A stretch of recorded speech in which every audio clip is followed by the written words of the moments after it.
What up, YouTube? It's Two Fat Guys Pull Us, and before we get to our video, we wanted to let you know about our milestone giveaway for 1,000 subscribers. We are giving away an Amazing Spider-Man issue number 4. This is the first appearance of Silk, the original Sin tie-in. I'm sure everybody is familiar with this book. This is a CBCS 9.8. Oh, yeah. Yeah, so... Big boy. This book is much hotter than it was when we first bought it for the show. Yep, that's true. You insist on still giving it away, and I'm very happy to do it. You can tell that he is not. But anyway, we are giving this away when we hit 1,000 subscribers. Kick-ass, key issue, first appearance of Silk, is someone's going to win this book. So go ahead, hit that subscribe button, and let's get to the video, shall we? Hey, Nate. Yeah. You want to do the intro? Because I've got nothing. Oh, okay, yeah.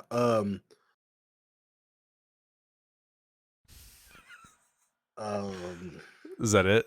That was, yep. Hey, people. Welcome to the show about books. Picture books. No, the intro is always like a joke.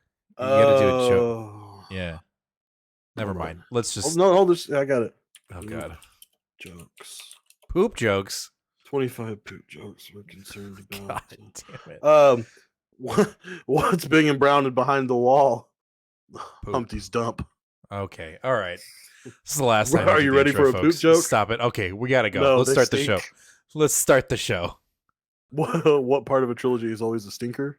The third part. Okay, all right. Let's God damn. What do you call a vegetarian with diarrhea? A salad shooter. Okay, all right. Okay. All right. What did the poop say to the fart? You blew me away. Okay, cut it out. All right, let's go. All right. What up, YouTube? It's Two Fat Guys Pull Us, and we've got another new comic book day video for you for the week of February 22nd, and it has finally arrived. We've got the meat. We've got the meat. We've got a big old beefy week. 17 books, guys. 17 books. Now, I know that there are other channels out there that literally read every book that comes out on New Comic Book Day. Look, man, we're not there yet. I don't think we'll ever be there. But this is one of our big ones. This is a big old week. So let's get it started. Let's pop it off. Amazing Spider-Man, issue number 20 from Kelly and Dodson. Issue 19 was really fun. I know we didn't have a show that week when we were supposed to review it, but it was quite entertaining. We've got Black Cat and Spidey going on a little mini vacation, and trouble always follows, right? And it's interesting. It's a very interesting situation that they're dealing with up in the cabins, up in the woods, or in the mountains. The mountains. Yes. They're dealing with fake villains who are now becoming villains. It's a weird situation. I will say it is incredibly refreshing to see Dodson's work, and it's unfortunate that it's going to end after this issue, but it was fun. I would much rather the Dodson duo be on this book than oh my God, yes. people. It was so good. So yeah, looking forward to it, but also it's a bittersweet end because we're jumping right back to John Romita Jr.'s artwork in the next issue, and I just don't... Whatever. Move on. Okay. All right, after that, we have Betsy Braddock's Captain Britain issue number 1 from Tini Howard. This, has the X sigil on the book, but I don't really think it's going to be that much of an X book, or at least the solicitations kind of make it feel like it's more of Betsy trying to get in the good graces of her homeland, of her original homeland, that is the UK. So we'll see. I'm excited for the book, but I'm also really worried about it because Tini Howard has been doing these like 5 to 8 book runs, and then it's over, and then it gets relaunched. And so, if it's gonna be a mini, just say it. Yeah, this one's only solicited out to 4s as far as we've gotten right now, but that does take us through May. So, right. I don't know. I think they're probably going to, unfortunately, do to this book exactly what they did to her last book and a lot of the X books, which is just not give us any sort of commitment. So I hate the lack of commitment. That's incredibly frustrating. And then it just seems to be a constant a constant complaint we have when it comes to comics in general. So I guess that's just the norm. Yeah, I will say that I'm excited for this book because not only are we continuing Captain Britain's story, but it seems like we might be getting more of the um, uh, friendship that's developing, friendship romance we don't really know that's developing Mm, between. I mean, we do know, but it's right. Right. between Rachel and Betsy. But I'm also excited that Brian's going to be in the book. He's a character I don't know a ton about, so I'm interested to see how he fits into the mold. Well, and also be interesting to see if Cetronine is still involved. I mean, there's a lot of questions that probably are hopefully going to get answered about Ten of Swords. I mean, there was a Mhm. lot going on there. Plus, this has a gorgeous Momoko cover, so Of course it does. All right. yes. All right. Next up, we have Deadpool issue number 4. Talk about a silly goose time and also a consistent book. Uh, this book has been really fun. I think it's very characteristic of Deadpool, and Mhm.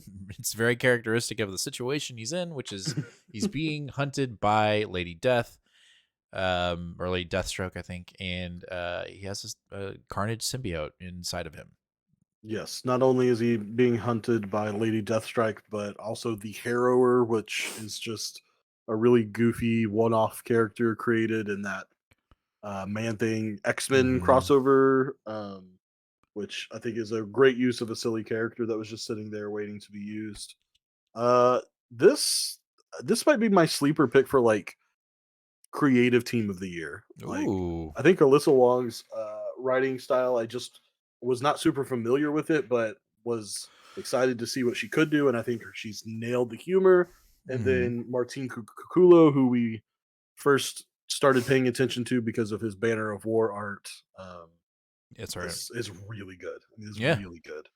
He fits right in there, I think, with the same style that we're calling Marvel's house style with RB Silva and Pepe Larraz and And Pena. Yeah. Valeria Sheedy and yeah, Pena, all of them. So yeah, this is a good book, and I think this is a book that people will probably wish that they had jumped on right away because it's gonna be a good ride. Totally agree. Totally agree. And I would love to see it make an actual appearance in Deadpool 3. Like, even if it's just like Mm. sitting on a coffee table or something. That'd be so sick. Right. All right. After that, be quick and short on this one. We got Fall Sunrise Doctor Strange, issue number 4. This is the last book in the whole run, and it has been messy when it comes to to the narrative. When it comes to the narrative of the book, when it comes to the artwork, it has been absolutely fantastic. I'll say it now. It's been stunning, absolutely stunning. Um, but I just think that the story itself, I hope it wraps up nicely and with a nice little bow on it. I felt like issue 1 was really cool and abstract, and it felt right when it came to the Mhm. story. It was like, all right, I don't know what's going on, but it's been like that consistently in the past 2 issues, and I feel like we would have found some kind of ground to like, right, what is actually going on. So hopefully we can get some kind of wrap up and closure to the point where like, everything else makes sense. But God, it's she thick, like it's just thick, and Yeah, yeah. So we'll see. we'll see. I don't know. I'm gonna wait for your review before I catch up. If it'll be worth it. That's a smart. That's smart. It's definitely smart. All right. After that, we've got Immoral X-Men issue number 1, part of the Sins of Sinister event from Karen Gillan.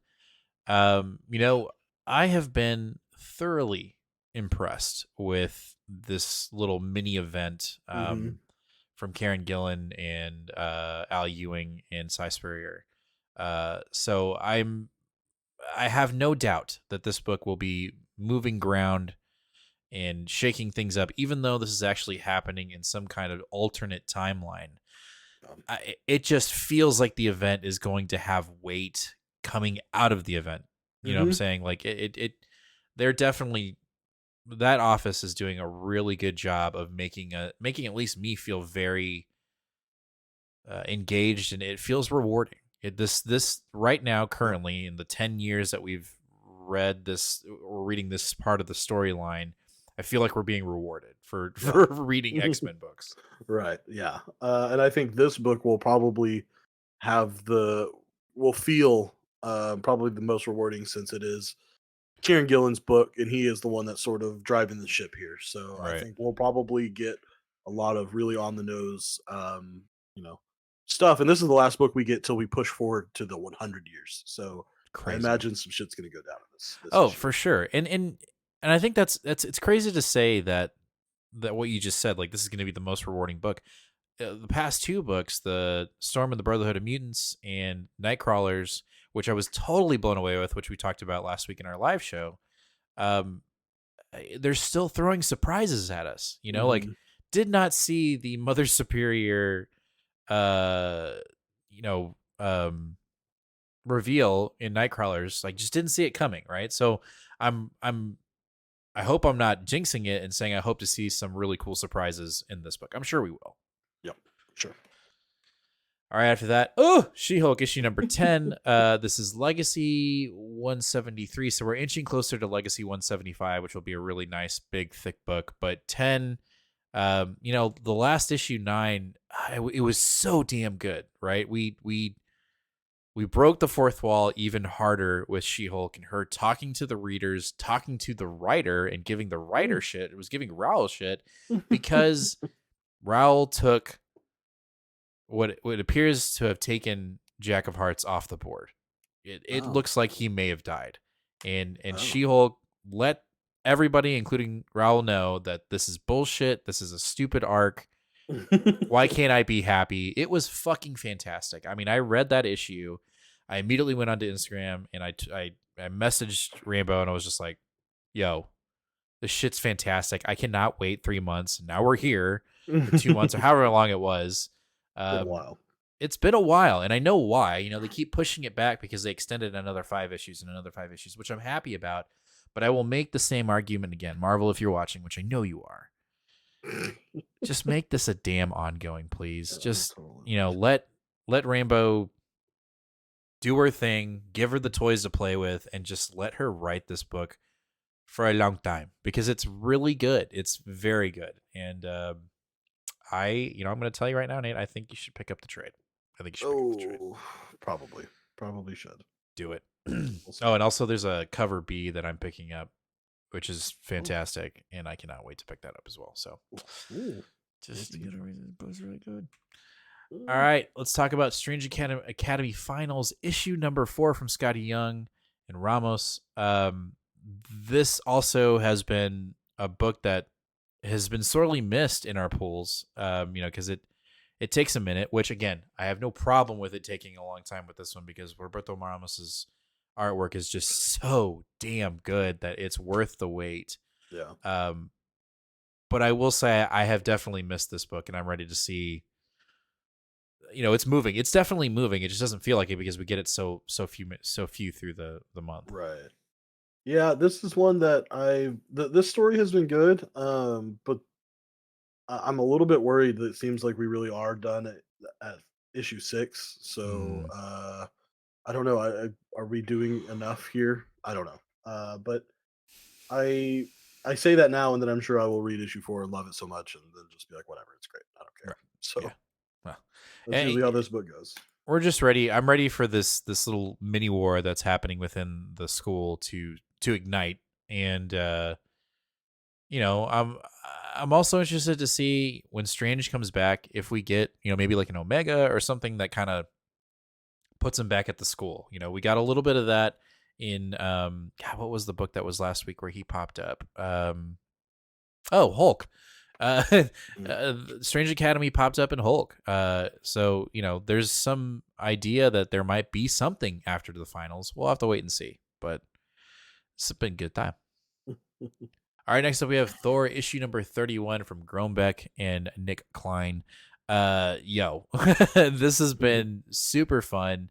I think I say it every time this Thor book pops up now that Groenbeck is on it. She is doing a fantastic job of picking up the pieces that Donnie left on the ground. And I just love the spin that she's putting on it. And it doesn't feel any less epic. And we're marching towards this black infinity gauntlet with a black infinity stone and Mjolnir being empowered by the infinity stones. That just sounds awesome. And I think Groenbeck is the best person to get us to that point in the story. Yep, I totally agree. I think this book is somehow, even through its back behind the scenes trials and tribulations, has still consistently been one of my favorite Thor runs so far. Yeah, for sure. Hey, I'm interrupting the video. Do you know why? Because I have something very, very important to tell you. I know you know about our sub giveaway goal of 1,000 subscribers when we give away this. I know you know about this one because we talk about it all the time. But let's talk about when we hit 850 subscribers and what we're giving away then. When we finally hit 850 subscribers, we're giving away this. A CBCS rated 9.8 retail incentive Green Lantern #1 with John Stewart on the cover. That's right, at 850 subscribers, we're giving this bad boy away. So make sure to smash that subscribe button, ring that bell, and give us a like, and let's get back to the video. All right, let's jump over to DC with Batman Superman World's Finest, issue number 12, and we've got Robin and Supergirl on the date from hell. Oh. We're jumping, this is a new arc that we're jumping into. I really am digging, as much as I complain about DC's continuity on this channel, which I at some point we just got to get over. I love that World's Finest is it's doing its own thing, but it's also retconning little things here and there that become major events or major plot points within the rest of the DC comic book universe, which I really enjoy. I think it's a really smart mechanic because I think it's written so well by Wade. So I'm interested to see if this where this goes. I really like the dynamic between Robin and Supergirl in this book, how they kind of have this like love-hate relationship. And the kind of, there's even this like will they, won't they in the book too, that's kind of hinted. And as much as I am a fan of Robin or Nightwing and Batgirl being a thing, I like this little dynamic here that's going on in World's Finest. So I'm interested for this issue for sure.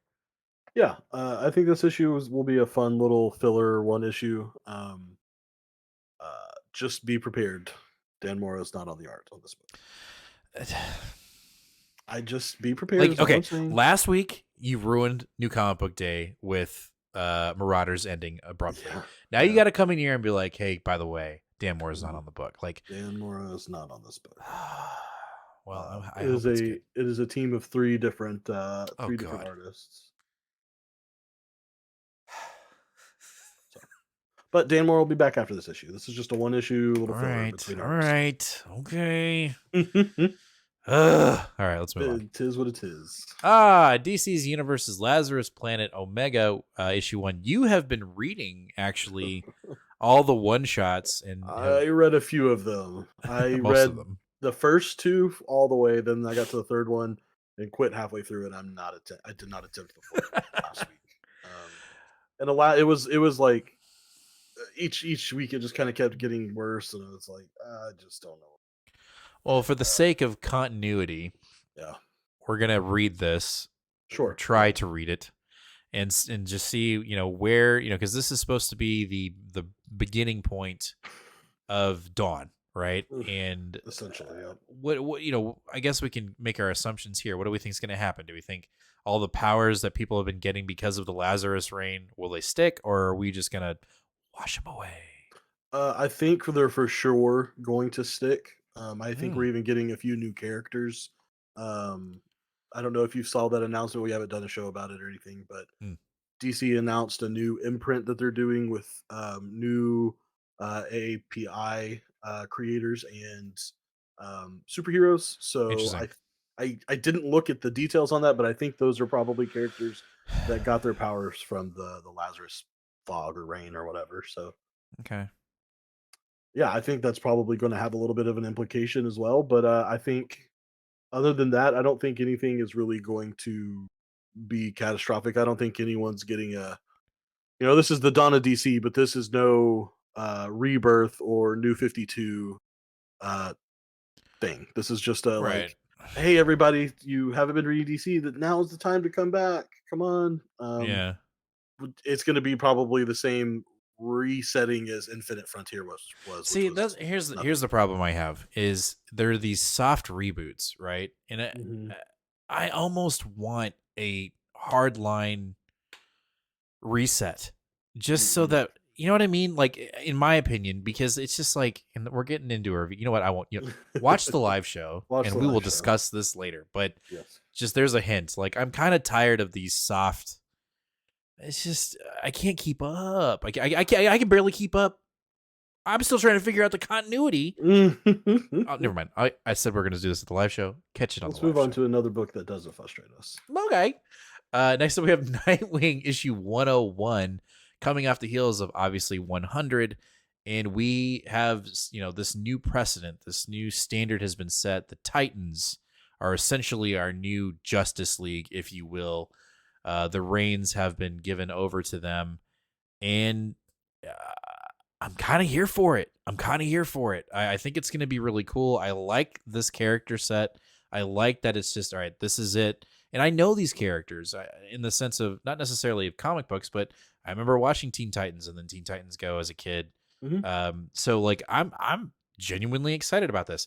I'm also hoping, fingers crossed, because I'm just kind of like a hopeless romantic, that we get a little bit of a tussle / maybe love triangle here with Batgirl and then maybe Starfire again. Like, oh my god, you you are trying to put a target on Tom Taylor's head. There's no way he's gonna do that. 100%, because I know he would have fun with it. So I'm just saying I would love to see that, because I know it would also rile up a lot of people, which I would love to see, because I'd like to see the arguments go back and forth, and it's just funny to me. But I would love to see. I would just love to see Nightwing like be like, well, which way do I go? Do I go left or right? Like it would be good. Yes. Once again, going to have to temper expectations. God. No. Oh shit! What's his name? The main artist on this book. I'm okay with that, because that's also actually been kind of a consistency. Redondo. Yeah. No Redondo on this one, but it is Travis Moore, who we've seen him. We've seen him around. Yeah. It'll be all right. I'd also dig the shit out of this cover too. It's a dope cover. Interesting, because I think it's kind of lame. Sorry, okay. Okay. All right, let's jump over to our last DC book of the night, and that is Superman. Issue number 1, The Dawn of DC, the Man of Steel back in action. I am looking forward to the book. I hope it feels wholesome. I hope it feels new, which is, kind of the opposite side of that spectrum. But, I'm definitely intrigued to see where we go with good old Superman. I am more enthusiastic about this book than I remembered I was, because I forgot Jamal Campbell is doing the interior artwork for this book. Jamal Campbell, for those that aren't familiar, did the Far Sector book that I loved so much with N.K. Jemisin. I think that the art was really, really, really good on that book, and really part of the identity of that book. So having him here, I think he is a massively underutilized talent at DC. So all right, more Jamal Campbell, please. No, Jamal Campbell is he doing the cover too? That's not him. He is doing the cover as well. Okay. All right. Okay. The cover's a little bit more I would say that the it's a little bit more overcolored than his typical stuff, but okay. Yeah. Far Sector if you need to see his stuff. He also did shoot. I can't remember now. Okay. I can't remember. Well, let's jump over some independents. Something's Killing the Children, issue number 29 from Boom Studios. I almost think it's boring now to say that this is my anticipated pick of the week, or it's going to be the pick of the week. But like we all know, like this is I mean, this is just the best comic book in all comic books that's coming out right now. It just continues to stay that way. I don't know. It doesn't really falter. Even when it falters, it still is above most every other book that's coming out. Yeah. I believe this is supposed to be the oh no, we have this book and then one more book before we're on our break. So I imagine a lot of shit will go down in this one, but not all the shit. So not all the shit, just some shit. But of course, it's going to be great, and there's no real self-respecting comic book lover or reviewer that wouldn't be reading this book today. All right, let's talk about Specs issue number 4 from Boom Studios. This is our last issue of Specs. I don't know. This may do a disservice, but I hope it delivers. I hope this issue delivers, because I feel like we've been sold a bill of goods that didn't necessarily deliver. I guess that's kind of what the whole idea of specs is, right? So maybe that's, some like very meta commentary. I know I'm trying to stretch Maybe it. that's really giving them some extra. I I think they're gonna have to do a lot in order to salvage this book, and I think you know we kind of it's a boom book, and I'm a Chris Sheehan fan, so I think we stayed on, gave them a little bit extra. So let's see if they can finally deliver on issue Right, because it's only 4, right? So it's not like we're committing to like 20 issues of Radiant Black or something. Right. God, yeah, exactly. All right, let's jump over to a Dark Horse comic, and that is Blue Book, issue number 1 from James Tiny Onion. This, was his first big what's it called again? What's the little thing you get? Substack book. Mhm. And there were rave reviews from it. Obviously, it's Tiny Onion. Mhm. You know me, Nate. I am not a huge horror comic book fan, but there are some that get sprinkled in here and there that I'm intrigued by. Silver Yeah. Coin, Department of Truth, and so I'm looking forward to this. I just hope I can sleep. I think you will be fine. In true smart marketing fashion, this book is coming out, and I believe it's a 5 issue season 1 series.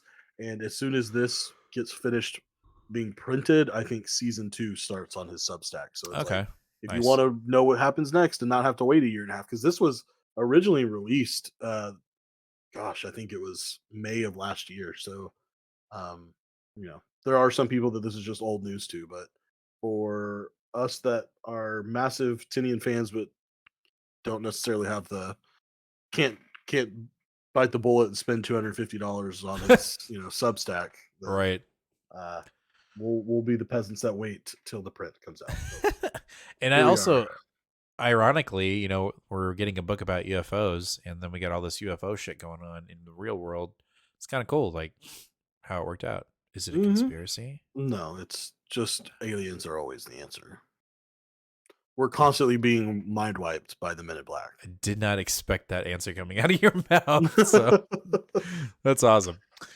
All right, let's jump over to Image Comics. We have Immortal Sergeant issue number 2. This is on notice. This is on deck. Issue 1 was fine. It was good, but it's unfortunate that with when the big week happens, there are some books that are kind of on notice, and they can't afford to have an issue 2 slump. So Immortal Sergeant, even though it was really fun, issue 1 was really fun. Issue 2 is definitely going to be a make or break issue for me, but the concept is awesome. You've got a retired cop who is got, on his last case, something that he hasn't been able to solve his entire career. And unfortunately, he's taking what he sees as kind of a ball and chain of a son along with him to try to solve this case. So we'll see how issue 2 goes. It's very manga-esque. The artwork is it's no color, and it's all black and white lines. But there's very fluid movement in the artwork, so it doesn't have that problem that some mangas have when reading, where you just don't know what's going on because there is no color. It's very deliberate in its execution of line work. So we'll see if issue 2 makes it out, but unfortunately, it's on notice, which kind of sucks because I like putting new independent books in my collection. So. All right, the night will end. 17 books, and we're at Inferno Girl issue number 2, or Inferno Girl Red issue number 2 from Image. I really enjoyed issue 1. I thought it was really fun. I did have to do a second read though, because there was a little bit of like jumping around that I kind of didn't notice, but once I read it, I was like, oh, that's what happened. If you like the Power Rangers, and if you liked the idea of Radiant Black, but it didn't deliver for you, this is the book for you, because this feels, I don't know about that. I think so, because it feels like the Power Rangers promise that we were promised in Radiant Black. We're getting action. We're getting the fighting poses, and we're getting the transformations. And then on top of that, the artwork, absolutely fantastic. The coloring, Artwork is very good. out of this world. It's very vibrant, and I enjoy the writing. So I'm looking forward to Infernal Girl Red #2 and just getting more origin and finding out that the mom was actually the original Infernal Girl Red, because I called that like we both were like, duh, that's what's happening in this book. I'm sure that it is. Yep. So, part 2 of 3. Cannot wait for it. You're not going to read it, are you? It's going to be a game time decision. It's a big week, so it's going to be a game time decision. Big week. Big week. All right. Well, finally, that is going to do it for the week of February 22nd of this new comic book day. Let us know down in the comments, what are you picking up today? What are you going to read first? And what's your potential pick of the week? And I guess if we missed something, let us know. Yeah, I guess. I don't think we're going to pick it up no matter what, because this is just a big week. But let us know. Did we miss something? Are we just fools for not picking up a certain book that came out this week? Let us know down in the comments. As always, make sure to hit that subscribe button, ring that bell, and give us a like. It would be very much appreciated. We're on the way to 850 subscribers, but we're trying to get to the ultimate goal of 1,000 subscribers. So please make sure, if you are not subscribed already, hit that subscribe button. I look at the analytics every day, and there is at least 61% of you that watch our videos that aren't subscribed to our videos. Oh shit. So dude, just click it. Just click. That? Yeah, just click that subscribe button, guys. And for all of you that already have, thank you. Thank you for being part of this community. Thank you for watching. You can catch us live this Sunday, I promise, 8:00 p.m. Central Standard Time here on YouTube, where we will review all 17 of these books. Some more than others, but we will do it. And yeah, come on over, hang out, chat, crack a beer, talk with us, listen to us, laugh at us. I don't care, as long as you're there. So we will see you guys live 8 p.m. Central Standard Time here live on YouTube this Sunday. I think that's going to do it. So as always, fam, be kind to one another and read more comics. Later.